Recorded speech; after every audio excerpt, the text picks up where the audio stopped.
ठीक है बच्चों, फिर आज हम करेंगे एक्सरसाइज 7.1। तो जो एक्सरसाइज 7.1 है उसका नाम है कोऑर्डिनेट ज्योमेट्री। ठीक है, कोऑर्डिनेट ज्योमेट्री का मतलब होता है कि अगर मैं क्या करना चाहूँ, 3D में किसी भी पॉइंट की पोजीशन को लोकेट करना चाहूँ, ठीक है, तो उस केस में हम क्या करते हैं, कोऑर्डिनेट ज्योमेट्री की हेल्प लेते हैं। फॉर एग्जांपल, अब मैं बोलता हूँ कि 3D में या 2D में मैं बोलता हूँ कि एक पॉइंट है मेरे पास। अब मैं बोलता हूँ कि स्पेस में ये पॉइंट कहाँ जैसा है, ठीक है, तो हम लोग क्या कर सकते हैं, तो मैं बोलता हूँ कि भाई मैंने क्या किया, हम इस तरीके से कोऑर्डिनेट्स बनाते हैं, जैसे x मान के चलते हैं, y या z कुछ भी है, ठीक है।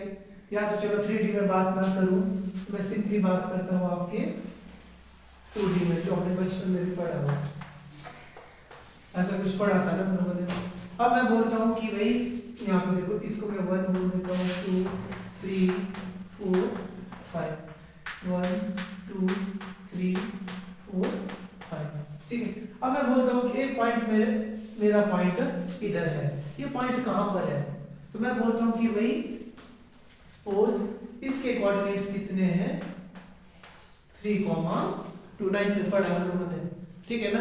कोऑर्डिनेट्स क्या होते हैं, जो x और y की वैल्यू, सिंपल वर्ड्स में बोलूं तो ये बताएगा कि भाई x एक्सिस से इस पॉइंट का डिस्टेंस कितना है, y एक्सिस से इसका डिस्टेंस कितना है, मतलब x एक्सिस में इधर आ गया ना ये 3 पे, और यहाँ से ऊपर को कितना हो गया, ये 2।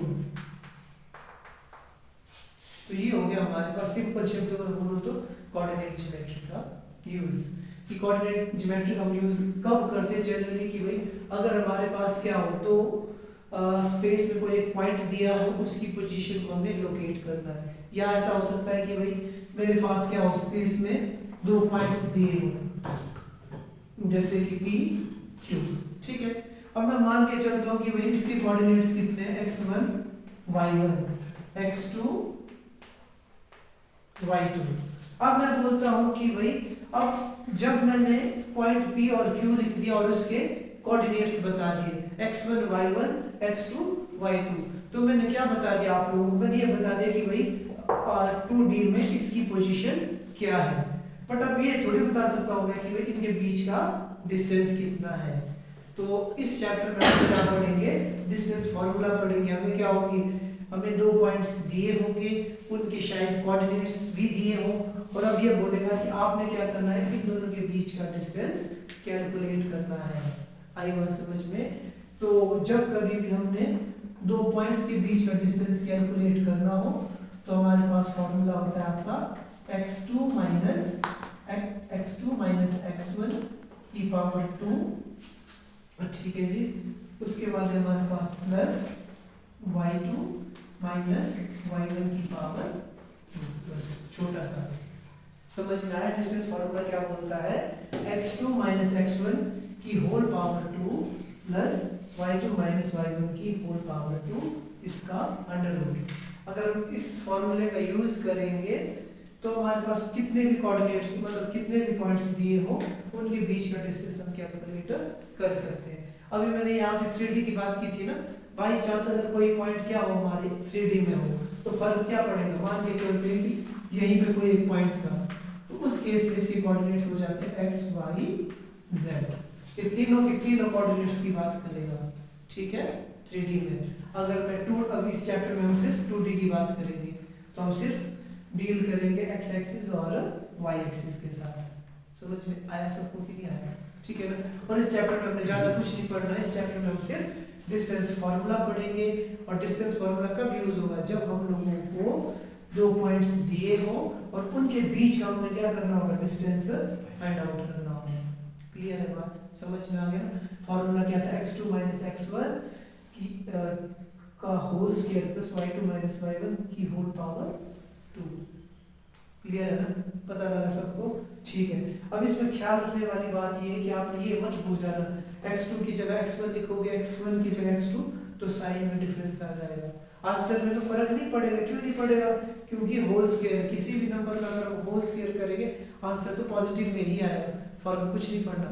बट स्टिल फिर भी फॉर्मूला क्या हो जाएगा, वो हमारा उल्टा हो सकता है। ठीक है, तो 7.1 क्वेश्चन नंबर 1 देखते हैं जरा। इसने बोला find the distance between the following pairs of the point. इसने 2 पॉइंट दे दिए, मैं मान के चलता हूं that 2 points b P and Q। मैंने माना कि 2 पॉइंट, जिन 2 पॉइंट्स की ये बात कर रहा है वो कौन से आपके P और Q है। ठीक है जी, तो कोऑर्डिनेट्स दिए इसने पहले से। तो क्या कोऑर्डिनेट्स दिया इसने 2, 3 और दूसरा पॉइंट दिया बच्चों इसने हमें 4, 1। अब ये बोलता है कि आप लोगों ने क्या करना है, डिस्टेंस कैलकुलेट करना है।